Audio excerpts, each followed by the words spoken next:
Merci madame, merci de l'occasion que m'offre votre plateau pour parler du coronavirus Covid-19.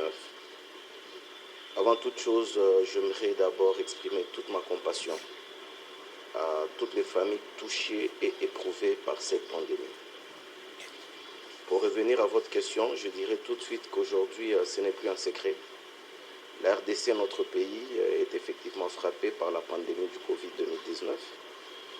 Les statistiques d'aujourd'hui démontrent qu'il y a 123 cas positifs avec 11 morts. La ville-province de Kinshasa est la plus touchée avec comme épicentre la commune de la Gombe.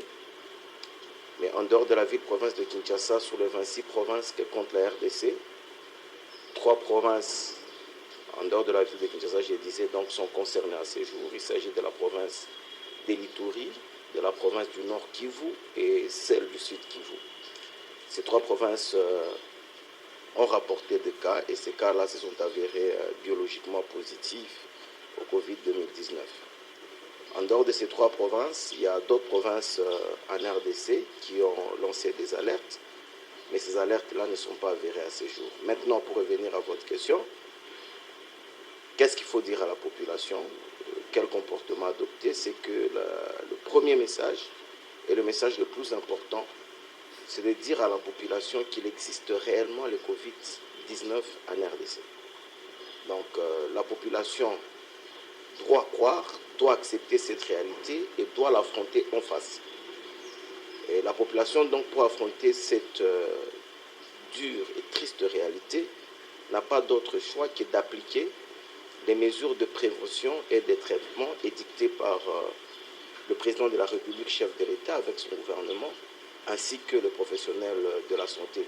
C'est la seule façon pour lutter contre la propagation du Covid-19.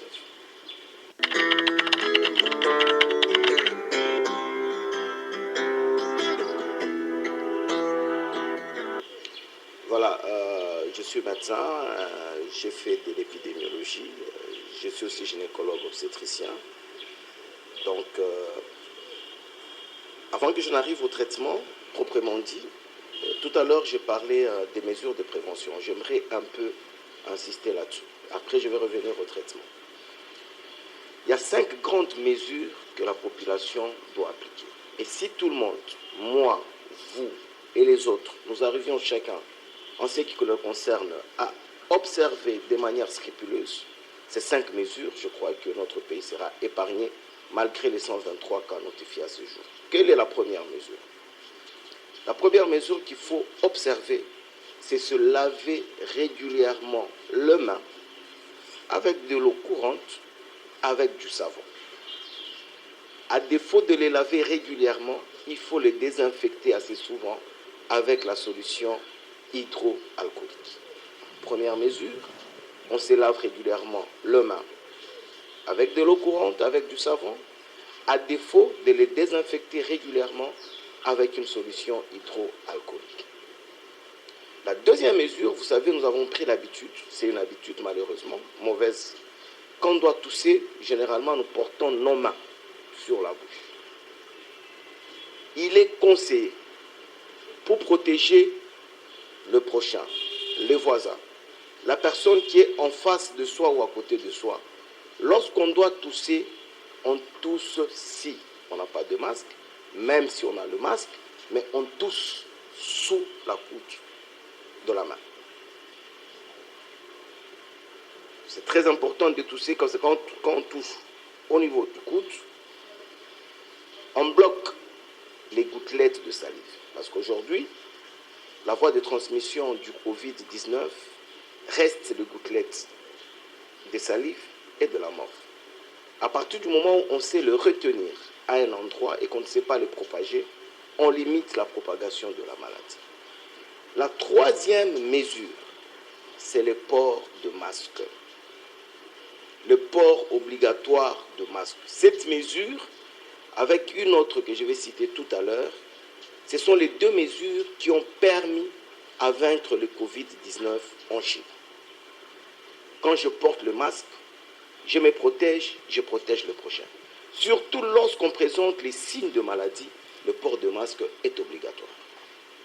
La quatrième mesure, c'est la distanciation sociale. Vous voyez, moi et vous, là, nous sommes séparés de plus de 3 mètres. Alors, il est conseillé, pendant la période d'épidémie, d'observer, même dans des réunions, au moins 1,5 mètre de distanciation sociale. Même à la maison. Même avec votre épouse ou votre époux. Même avec vos enfants. Il faut observer. Celle-là, c'est la quatrième mesure. La cinquième mesure, c'est le confinement. Il faut rester à la maison et chez soi. Quand je reste à la maison, je me protège. Si je ne suis pas contaminé, et si je suis contaminé, je protège les autres. Et donc, je disais tout à l'heure qu'il y a deux mesures qui ont permis de contrôler, de limiter la progression et d'arrêter la pandémie en Chine. C'était un, le port de masque, deux principales mesures, bien sûr. Un, le port de masque, et deux, le confinement. Donc, après avoir passé en revue ces 5 mesures, je reviens maintenant à votre question. C'était le traitement. Le traitement, il a effectivement deux volets, madame. Le volet préventif, je venais de m'étendre là-dessus, et le volet curatif. Mais qu'est-ce qu'on doit faire en RDC aujourd'hui sur principalement le volet préventif? Sur le volet préventif aujourd'hui, la distribution de masques en RDC, elle est quasi urgente. La sensibilisation de la population sous les mesures que je viens d'énoncer est impérative et obligatoire. L'implication de la population elle-même dans la sensibilisation, sa propre sensibilisation et la sensibilisation d'autrui, est aussi impérative. Mais pour prendre une mesure de masse dans le volet préventif, je pense qu'il est plus qu'important et urgent aujourd'hui qu'on procède par le confinement. Je sais que c'est un sujet qui fait débat, mais je sais aussi que le gouvernement est en train de réfléchir, ensemble avec la coordination technique de riposte, pour voir comment appliquer cette politique de confinement, mais sans qu'il y ait des impacts négatifs très forts sur la population, en ce qui concerne le volet économique, le volet social, le volet culturel. Donc on est en train de prendre comme gouvernement des mesures d'encadrement des aspects économico-socio-culturels avant de procéder au confinement. Alors maintenant la question, quelles sont les zones à confiner?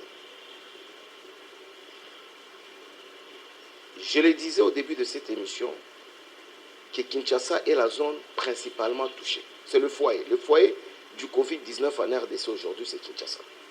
Mais Kinshasa, c'est 24 communes. La commune la plus touchée parmi les 24, c'est la commune de la Gombe. Pourquoi on dit la commune de la Gombe la commune la plus touchée? C'est parce que c'est là où on a d'abord identifié le premier cas. Ensuite, on y trouve plus de 90% de cas, autour de 94, 93, 94, ils vivent à Gombe. Les contacts directs avec les cas positifs sont pour la plupart à Gombe. Les contacts des contacts, ils sont pour la plupart à Gombe. Donc, du coup, Gombe devient l'épicentre, il devient une zone dangereuse. Et que donc, pour confiner, il faut confiner de manière drastique, de manière très sévère, Gombe. Ceci va permettre de contrôler une fois pour toutes tous les cas positifs, les contacts directs des cas positifs et les contacts indirects des cas positifs, ça signifie les contacts des contacts. Lorsque ces gens seront bien identifiés, bien encadrés et bien encadrés, ils seront soumis au test et tous ceux-là qui s'avéreront positifs seront soumis directement au traitement. Voilà l'avantage du confinement. Mais nous n'allons pas nous arrêter qu'à Gombe. Nous devons envisager à confiner partout où il y a la présence de la maladie, notamment les autres communes de Kinshasa et aussi les autres provinces qui ont signalé des cas positifs. Donc, au jour d'aujourd'hui, en dehors des autres mesures de prévention, les confinements demeurent urgents et opportuns. Le volet thérapeutique, je vous ai dit dans le traitement, il y a l'aspect préventif, je viens d'expliquer, mais il y a aussi l'aspect thérapeutique. Vous savez qu'aujourd'hui, l'aspect thérapeutique est à controverse. Les scientifiques, principalement le médecin, se battent. Donc, il n'appartient pas à moi d'émettre un jugement de valeur. Nous sommes un gouvernement, nous avons un ministre de la Santé, c'est lui qui conduit la politique sanitaire du pays.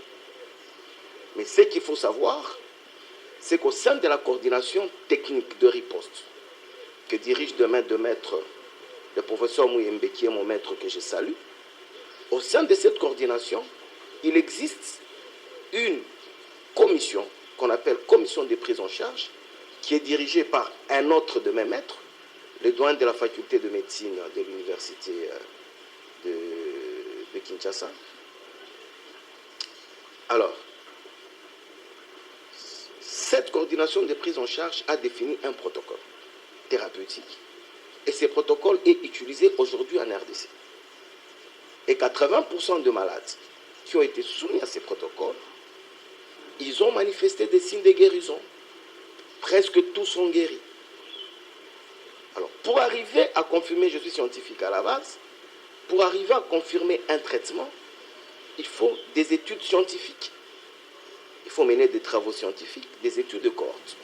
Mais aujourd'hui, l'espoir est permis parce que le protocole utilisé aujourd'hui en RDC est en train de démontrer positivement ses effets. Vous savez que l'université de Lubumbashi a aussi trouvé un protocole qui a été présenté à son Excellence, Monsieur le Président de la République, chef de l'État, et on a demandé d'intégrer le protocole de l'université de Lubumbashi dans le protocole actuellement en utilisation en RDC. Voilà, madame, ce que je peux dire succinctement, on n'a pas beaucoup de minutes, vous m'aviez dit, sur le volet thérapeutique. Merci.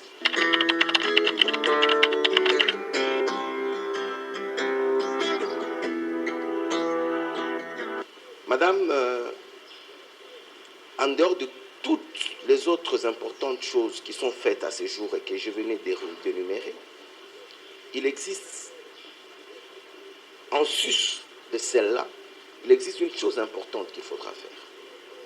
C'est impliquer la population, je le dis. Impliquer la population d'abord en faisant comprendre à la population la dangerosité du Covid-19. Et ça, c'est plus simple. Il suffit de regarder et d'observer très objectivement ce qui se passe dans les pays beaucoup plus nantis que nous. La catastrophe que crée là-bas le Covid-19 pour s'en convaincre. En RDC, notre pays, votre pays, nous avons eu beaucoup d'épidémies. Ebola est revenu jusqu'à la 10e épidémie que nous avons vaincue. Les épidémies des rougeoles sont récurrentes. Les épidémies de choléra, n'en parlons pas. Mais madame, vous savez que toutes ces épidémies ont été vaincues par la méthode participative, ça signifie l'implication de la population. Donc aujourd'hui, nous devrons impliquer la population à croire dans ce que les autorités disent, à croire et à appliquer les mesures de prévention édictées par le président de la République et son gouvernement, à accompagner les professionnels de la santé, vaillants fils du pays, mais beaucoup plus à vaincre les résistances. Parce que si nous rencontrons les résistances au sein de la population, quels que soient les efforts que le gouvernement mettra sur pied, nous n'arriverons pas à bout du Covid-19. Mais si nous impliquons la population avec toutes les mesures d'accompagnement, madame, je vous dis, très rapidement, le Covid-19 sera vaincu dans notre pays et il appartiendra désormais à la triste page d'histoire de l'humanité. Voilà, madame, ce que je peux dire.